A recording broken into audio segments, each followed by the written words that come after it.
highlight on my resume, matched closer to the job description, just to get shortlisted. I exaggerated on LinkedIn, used all the right words, results driven, strategic, leader. Online me? Confident, charming, bulletproof, real me? Stuttering in meetings, searching online how to look confident on Zoom. And for a while, I thought it was just me. Behavioral economist Julian Conrads ran a study. He asked people to flip a coin 4 times, in private. Each tail meant cash. All they had to do, report how many, face-to-face, 12% lied, phone, 15%, in a lab, 18%, online, 25%. 1 in 4 lied when no one was watching. According to Conrads, the more distant and anonymous the communication, the easier it is to cheat, without guilt. So no, it wasn't just me. Most of us, living 2 lives, one to survive, one to impress, and truth is, it works. More views, more calls, more chances. But here's the problem. The more the online version wins, the more the real one fades. It starts simple. I call it lost identity loop. Post something impressive. Get a few claps, a comment, a like. Feels good, so next time you post again. But hold back what's real.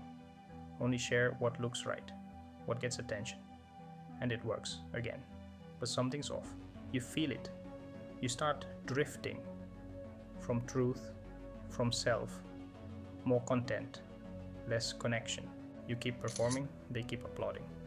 And it loops again and again and again. This is self-erasing. You are you.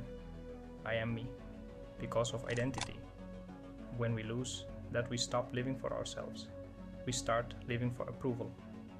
And slowly, we disappear. Behind our own highlight reel.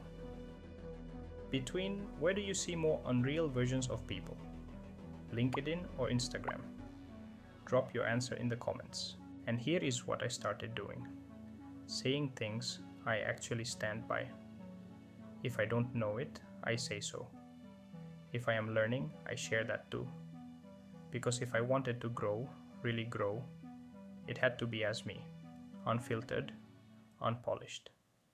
Still learning, still showing up. Because the real power is not who you pretend to be. It's who you choose to become when no one's watching. Here's a tip I'll leave you with. Next time you think someone might be lying to you, say those magic words. Can you just email me about that? The moment it gets recorded, they are a lot less likely to lie. By the way, this is the kind of stuff we talk about in our newsletter too. Short, sharp ideas to help you grow, think better, and handle real life stuff smarter. Link is in the description. Go check it.